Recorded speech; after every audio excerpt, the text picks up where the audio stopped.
Semi-finals underway. Best of 3 here. This is the pick of Mad Lions. Mousesports starting on the CT side. We are going to have an A approach here and aggression from Frozen. Bubsy will get that first kill, but Carrigan fighting tooth and nail with the USP with the split is absolutely ruthless here. But so are the headshots coming through from the Glocks and the P2000. It's actually going to be a 3 versus 1 now, as Mad Lions will be up against Rops. Now, he is capable of winning these sort of rounds, but he is the B player, and it's going to be a long rotation as he comes in from that A ramp. Rops trying desperately to find an opening. Bomb down, he's the only one left, 1 on 3. But the flashbang's coming through. Pop flash from Chris J to enable them to get a bit of intel because they're lacking it all over the map. Rops will be the one to check it out. Nice work. That's such a great little play there. Good HE to follow up as well. That was a nice bit of damage. Drops the smoke and he knows they're coming.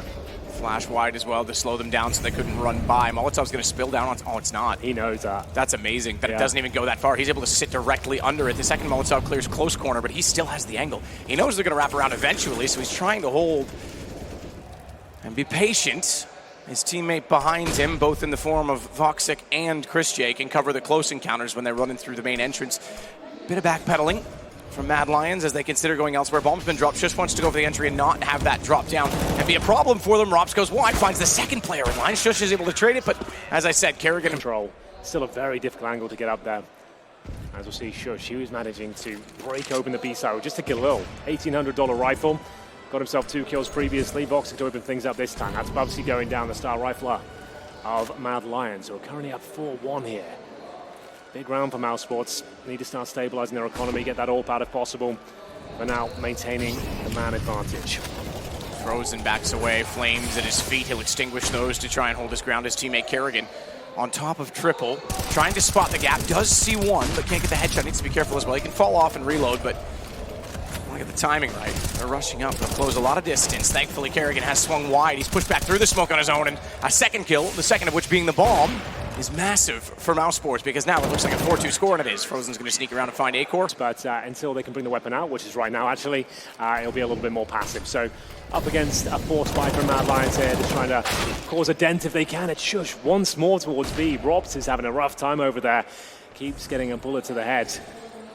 And do they want to commit off this quickly or wait for the reactive play once again? And we saw this before, Mousesports will be pushing the other side of the map after losing control.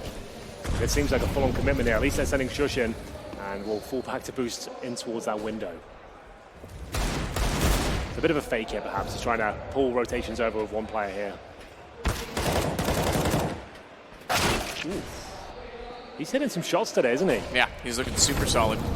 So Chris traded out. Frozen's locked out of the site, can do nothing to deny the bomb plant. This is a great call from Mad Lions. Like, this is really convincing. That's how you do a fake. Yeah, I was ready for the bomb to be going down on B, and then it was suddenly there. That was like, it was difficult for even us to keep up. Like, imagine what it's like for Mousesports. You've lost the opening pick. There's a wall of smokes towards B. There's 2 players coming through. You have no vision at A. Like, that seemed like it was an all-in commitment. Voxic sneaks his way back toward the site, pre-scoped, so he's ready to fight. Interestingly, considering the provided by GG.bets, you can see Mousesports actually not the favorites at this point. It's going to be Mad Lions, who are turning a lot of heads this tournament, but not hitting them apparently, at least initially. It will be Shush, though, to find Rops once again, Matt. This is kind of insane. He's got the opening pick on him, I think, 6 times now. Voxic's going to try and sneak it back. It is.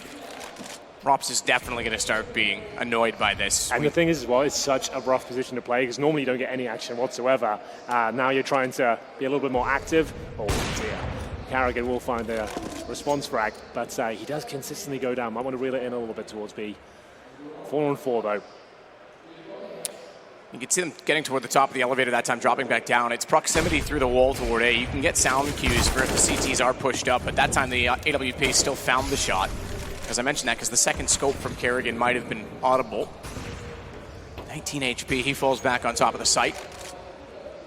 And they are approaching onto A. So, it's not only that Rops is getting no action, or in a position where there is normally no action and getting taken down, he also cannot flank, as I mentioned. That's what he likes to do in this map. He likes to force them onto the A ramp and contain the Ts, whether it's post-plant.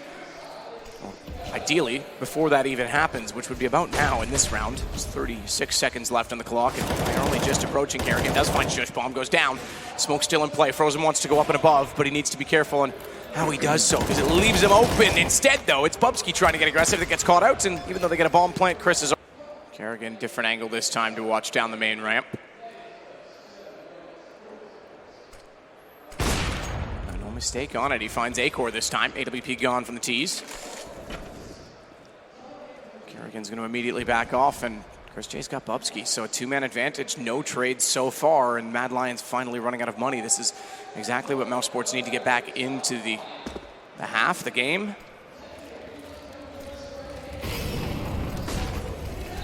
Molotov, ooh, and the flash. Remember yesterday we saw the double flash on top of the Molotov in the back. That's right. Dren just sat there and burned alive against Godsent. They are going to cross it over and get the bomb down toward default. No nades going in against it. Sometimes that is countered with grenades.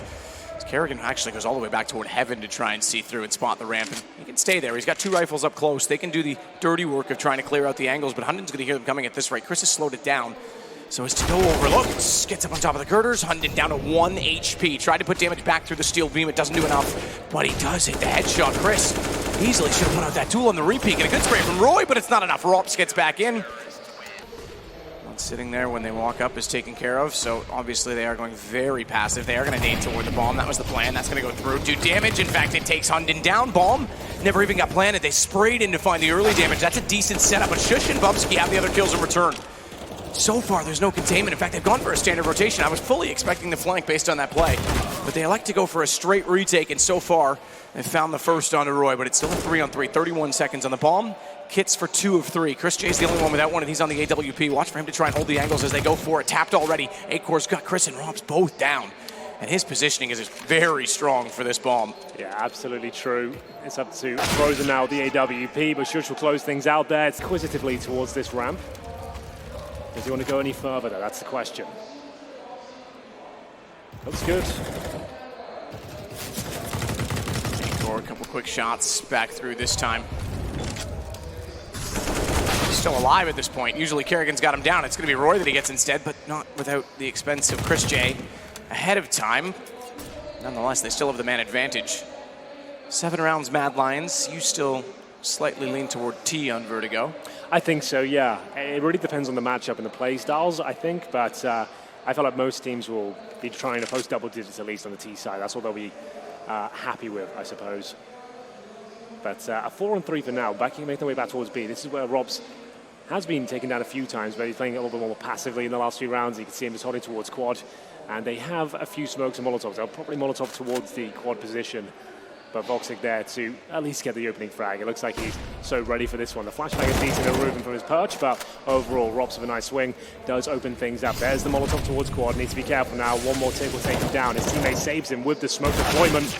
That's going to be Voxic removed. Remember, Rob's very low HP, 10 to be exact, and that's the B-bomb side open now. But the window, here it comes, very important frag, and Kerrigan nails it. Now down to the 2 versus 1, we've got Acor, no sniper in hand, but good as. He's got the Krieg. If he ran all the way towards A right now, he's actually got access towards the site. Exactly what happens. He's got time to plant, and the CTs know it. But Frozen will be at the scene of the crime just as it goes down here. I like this idea. Unfortunately, won't be able to plant now, but still, decent effort. Going to hold the plan and try and get the money individually. He's gone at that point anyway. Doesn't. And the Molotovs, the smokes are being deployed. Frozen, he wants to challenge this. Good damage done. Roy's still alive and kicking, but maybe not for long here. They're trying to spam through the smoke. Seem to be aware of Frozen's tendencies here. They'll get that first kill. Hunden takes him down with a flashbang assist from Acor there. Kerrigan back on the sniper. He's been landing some great shots today, but this is a high-pressure environment now. Quick smoke out to hold Kerrigan in position. Big box to play. He's got to swing around that with an AWP. If he does look this direction, though, that's where he wants to cut them off from. He gets Roy, but he can't get the bolt done in time.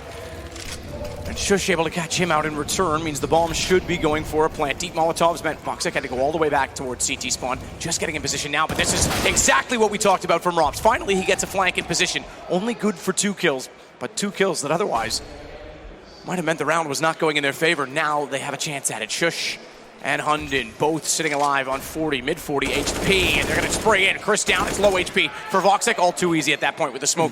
Naturally, it does mean they must have a plan for the retake, you'd expect. So far, though, they haven't got any forward momentum at all because the smokes are still down. Vocic's still on top of the bomb. They'll get the headshot onto him. Hunden, to do so, has the kit, keep in mind. So he's playing close to the bomb. Even if he drops, they'll be able to pick that up. He's going to get on at the smoke. They're going to get away with this. There's nothing they can do. Roy's got the only kill they needed. Rops is on a flank. It's already over, and he's down. Insult to injury. That's for an initial pick towards the A round. He'll do that from scaffolding. and watch the bottom of the elevators.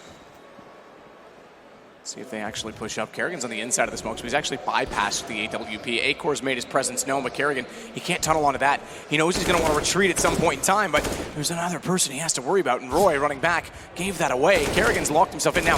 Oh, okay, that's a bold decision. I was going to say, once he opens that first kill, he could turn back to catch off Acor, but instead he sticks around and gets the rotation as well. This is still not an easy situation to be in because the Opper, Acor, has found a kill as well and a way out, and Kerrigan suddenly becomes the prey. Well, the bomb gets dropped to the bottom of the A ramp as well.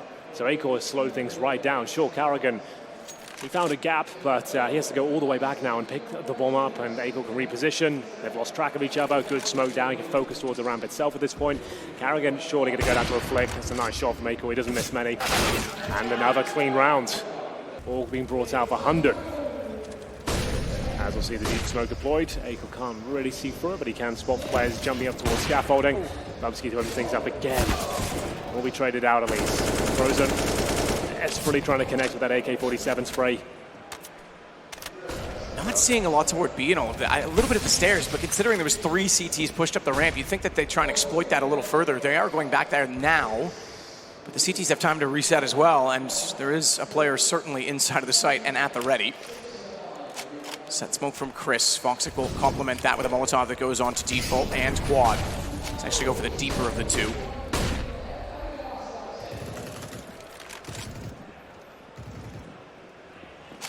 Ropes is trying to find space on the map, but it's so difficult at this point in time.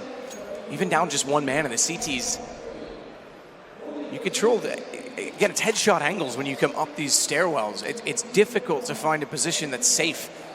And Chris is going to try and do that right now with a Krieg. At least it's that weapon because it gives him a massive advantage in taking these fights and these duels.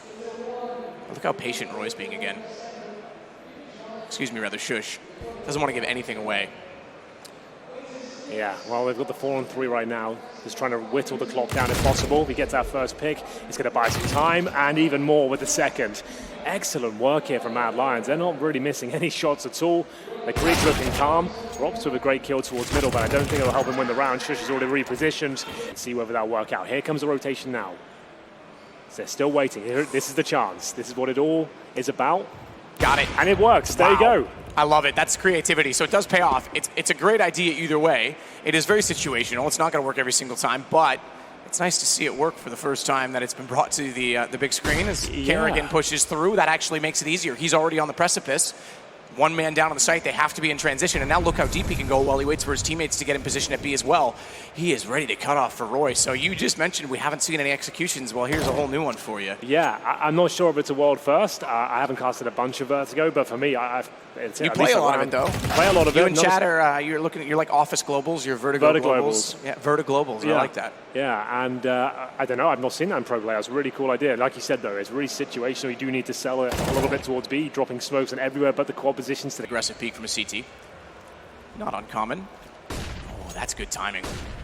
Or poor timing for Shush, depending on how you want to look at it. He's managed to keep himself alive in that situation.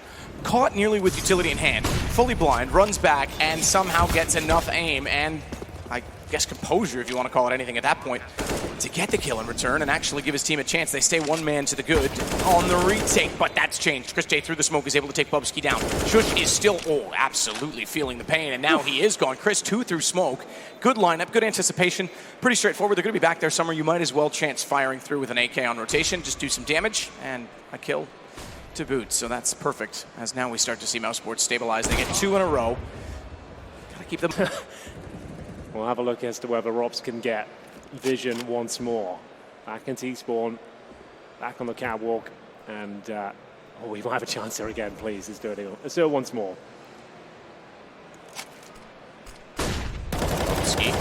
Tough position, but he's going to go hunting. He's actually done more damage on a Kerrigan, and he's going to lock him with good smoke. You're right, he does. I'm surprised that spread that fast. That was very well thrown. Yeah. So back to 4-on-4. Good response from the CTs to take the fight and force the situation back in their favor. Acor still trying. Okay, that's flame damage on Bubsky. Yeah. That's, first off, it's his teammate, but I just saw the red come up when the shot came through. I was like, whoa, hang on, no way that hit, but it didn't. That's exactly the angle we talked about without the boost. So straight peek that time, rifle against top as well. That's a bit of a risk, but it does catch Acor off. Minor damage. Moxic's got Hund in to trade off of Rops going down. Bubsky now holding from windows, going to smoke himself back in. Flash over, drops down, and fully blind is Chris. Dropped already. They're still on the stairs, which means he has a headshot angle on Repeak, but Frozen is ready for the fight. This is a scrappy round, I like it. 30 seconds remaining, 2-on-2. Smoke's available for the T side, and the City's actually pretty far away. A missed shot from Acor there enables him to get in towards B, but Roy ready and waiting. He has been excellent in this tournament, down to the 1 versus 1 now. AWP in the hands of Acor, bomb to be planted. No kid available, but you feel like they nailed this shot. Not going to happen just yet, but now they know exactly where each other are. Acor to work closer. Frozen's done the same. You'd favor the rifle at this angle and position, but man, oh man, alone overtime. But it also means, conversely, if they do miss 1 round, they've built up enough of an economy. They're starting to get momentum. They can still have a chance back into it. Rops is low on money, mind you. So's Kerrigan. He's gone on the round as well. Roy and Acor, the 2 that started out the last round, start this one in the same way. Although Bubsky's going to add to it, and massive damage done. Roy comes back around flawless from Mad Lions. They are absolutely dominating the A ramp at this point. Yeah, they really are. That's an impressive finish from them. We'll see whether there's anything to be said. It's going to be the 15th round, pretty much guaranteed at this point for Rops. I think an elevator mid-split onto A might be the way to go at this point. You've got to get something going on to control the backside of A to force them off those angles, because they're not getting anywhere near the ramp. B's worked out a few times. Certainly with that execution we saw that boost, but I think if you can get the defense moving, it might be better off. That's pretty cool. He's just listening to where he is, firing down the wall in that situation. We saw yesterday Jane was holding this position with an off. We talked about the power that it has. AK doesn't quite have the same one-hit wonder potential as the headshot reach, that's for sure. But it's not the same. It's not that you can fall off and control, and that was a misstep. The reload from one leaves the other wide open. Rops comes in and takes them both out. They did not communicate that situation well at all. Well, this is a good chance now, but that's going to be Kerrigan going down.